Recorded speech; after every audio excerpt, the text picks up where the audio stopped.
यार PR and marketing handle करछि मो company actually reels and reels are PR and marketing handle करछि so यार प्रचार प्रसार डिस्ट्रीब्यूशंस तार how to take rights distribution सब जिनस रील्स एंड रील्स करछि so I am here as a part of चक्रांत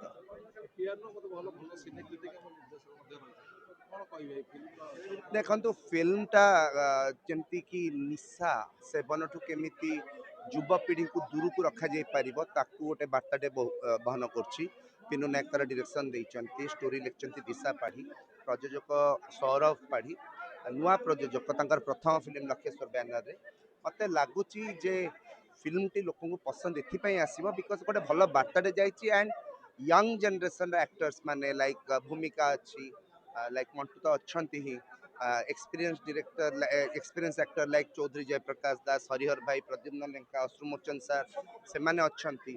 ता छड़ा आपन जदि देखिए सिंगर्स हिसाब रे स्वयं अच्छी अंतरा अच्छी सत्यजित अच्छी music director Abhijit Majumdar so as a whole package ही आछि सिनेमाटा लोक पसंद आसी जनवरी 23 रे होची सॉरी ओडिया हाँ बोधे हुए प्रोबाब्ली ओडिशार प्रथम रिलीज ओडिया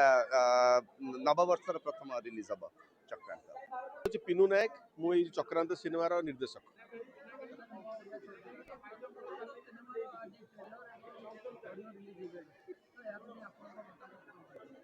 बहुत खुशी लगुच बहुत परिश्रम कर सिनेमाटी तैयारी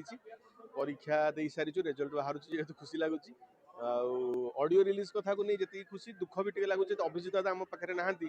दादा गीत तक कर असुस्थ अच्छा माध्यम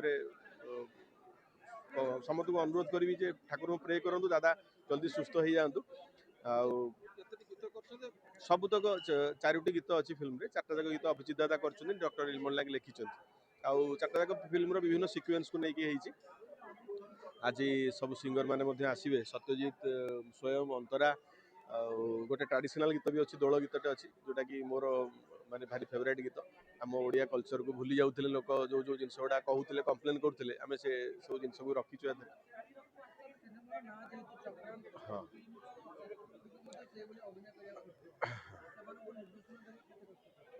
एक्चुअली कहानीटी जो तैयारी है आम समस्ते बसिकी सब एक्टर मैंने बसिकी स्क्रिप्ट रिडिंग करूँ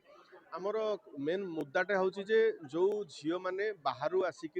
भुवनेश्वर रही पाठ पढ़ुं कि चाकरी कर माने घर बाहर आसी रोचे ये कई फैमिली ना से मैंने केमती भूल रास्ता को पलि जाऊँच जानी पार ना सांग दोस्ती सहित मिसी केमती फसी जाऊँच चक्रांत किए फसई दूसरी तो से मेनली कहानीटा गोटे सचेतनता वार्ता रहा तापर किसी किसी घटना घटी किसी गोटे कॉलेज रे जड़े सुसाइड कर देता सब घटना गुड़ा आखि आगे रखिक कहानी गपर रूप दिहला मोर पूरा विश्वास लोक मानक बहुत भल लगे बाकी जोटा कहले ए गुड़ाए चरित्र अच्छी जोटा को लोक फास्ट रू भारी पॉजिटिव लगे भारी भल चरित्र किंतु से गोटे पॉइंट जना पड़ुची ये सब खल चरित्र जो लोकटा को लोक फास्ट खल चरित्र भावुए सी गोटे पॉइंट लगुच अरे भल लोकटा तो ये टर्न ट्विस्ट अच्छी सस्पेंस बहुत अच्छी से आम स्क्रिप्ट रिडिंग बहुत करूँ शूटिंग को जावा पूर्व डिटेल डिस्कसन करूँ सब आर्टिस्ट मैंने क्यों सीन केमती अभिनय करेंगे नहीं सस्पेंस मूवी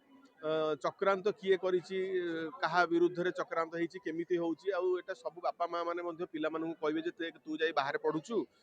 बाहर चाकरी करूँ देख तू भी एमती चक्रांत फसी जाई पारू तो देखी चाहिए तू सांग दोस्ती करू तो जो मैंने बाहर भी रोचु आम मैंने भी जो बाहर रोचु आम मानक भी से गोटे सचेतनता वार्ता दे आम मैंने भी जानी पारू नथु केतले क्या चक्रांत आम भी सामिल हो सारी तो वर्तमान समय केतले किए क्या विरुद्ध कौन चक्रांत करूथिबो तो जना पड़ोनी से गोटे सस्पेंस ना रखाई ऑडियो रिलीज अच्छी रिलीज भी मसरे हबार जनवरी मसरे प्रथम दर्शक मानू हार्दिक अभिनंदन नुआ वर्षर चक्रांत ना रू आप जापे कि गोटे साधारण झील गाँव रु आसिक सहर में कौ चक्रांत फसुची विश्वासर कथा तेणु ए बहुत नुआ पुराणा बहु अभिनेता अभिनेत्री काम कर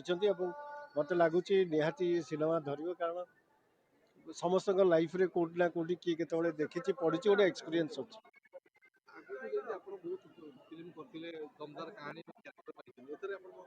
ये बापा क्यारेक्टर कि गोटे धक्का कौन हो झील को एत ଉପରେ ବସେଇଥିଲା ବେଳେ ଏ କଥା ଶୁଣିଲା ପରେ ବାପାର କ'ଣ ମନ ହେଉଛି ତାରି ଉପରେ ଆକ୍ଚୁଆଲି ମୋର ସେ କ୍ୟାରେକ୍ଟରଟା ଗୋଟେ ଗାଁର ଗୋଟେ ପରିବାର ଝିଅ ଉପରେ ଅଖଣ୍ଡ ବିଶ୍ୱାସ ଏବଂ ତା ଭିତରେ କ'ଣ ଘଟୁଛି ଏଇଟା ଗୋଟେ ଚକ୍ରାନ୍ତର କଥା ଆଉ। ଯେମିତି ଉଦ୍ଦେଶ୍ୟ କହିଲେ କାହାଣୀଟା ଯୋଉଟା ମହିଳାମାନଙ୍କ ଯୋଉ ସହରରେ ଆସି ରହୁଛନ୍ତି ହୁଁ। ଷଡ଼ଯନ୍ତ୍ର ରହୁଛି ତାକୁ କେମିତି ବସେଇ ଦିଆଯାଉଛି ଆଜ୍ଞା ଏଇଟା ବାସ୍ତବରେ କେମିତି ଘଟଣା ନିହାତି ଆପଣ ଗୋଟେ ବଡ଼ କିଛି ପାଇବାର ଆଶା କରି ସହରକୁ ଆସିଲେ ଆଉ ଆସିଲା ପରେ କ'ଣ ତାଙ୍କର ଅବସ୍ଥା ହେଉଛି ଗୋଟେ ବିଶ୍ୱାସରେ ଫସି ଯାଇକରି ଗୋଟେ ଚକ୍ରାନ୍ତରେ ଫସିଯିବା କଥା ଯୋଉମାନେ ଏକାକୀ ମହିଳା ଯୁବତୀ ତାଙ୍କ ପାଇଁ ବିଶେଷ ରହିବ ନିହାତି ରହିବ ଏବଂ ଘରୁ ଯେଉଁ ବାପା ମାଆମାନେ ପଠାଉଛନ୍ତି ଝିଅମାନଙ୍କୁ ସହରକୁ ଟିକେ ଭିଜିଲାଣ୍ଟ ହେବା ଦରକାର କାହାକୁ କ'ଣ ପାଇଁ କେଉଁଠି କିଏ କେମିତି କ'ଣ କଥାବାର୍ତ୍ତା କରୁଛି। ଜାଣିଛନ୍ତି ମ୍ୟୁଜିକ୍ ଦେଇଛନ୍ତି ଅଭିଜିତ ଭାଇ ଆମର ଆଜ୍ଞା କିଛି ଆଜି ଅନୁପସ୍ଥିତ କିନ୍ତୁ ଗୋଟେ ସୁଖ ଖବର ଯେ ଡକ୍ଟର କହିଲେ ସବୁ ଅଙ୍ଗ ତାଙ୍କର କାମ କରୁଛି ଏବଂ ସିଏ ଘରକୁ ଫେରୁଛନ୍ତି ଏଇଟା ଗୋଟେ ବହୁତ ବଡ଼ ଶୁଭ ଖବର ନିହାତି ଗୋଟେ 2026ରେ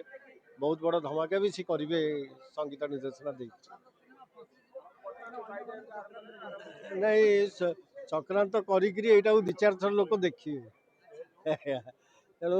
ଯେମିତି ହେଲେ ସାଙ୍ଗସାଥି ପରିବାରକୁ ନେଇକରି ଆସିବେ ଏବଂ ଚକ୍ରାନ୍ତରୁ ଭରପୁର ଆନନ୍ଦ ପାଇବେ ଶିକ୍ଷା ବି କିଛି ପାଇବେ।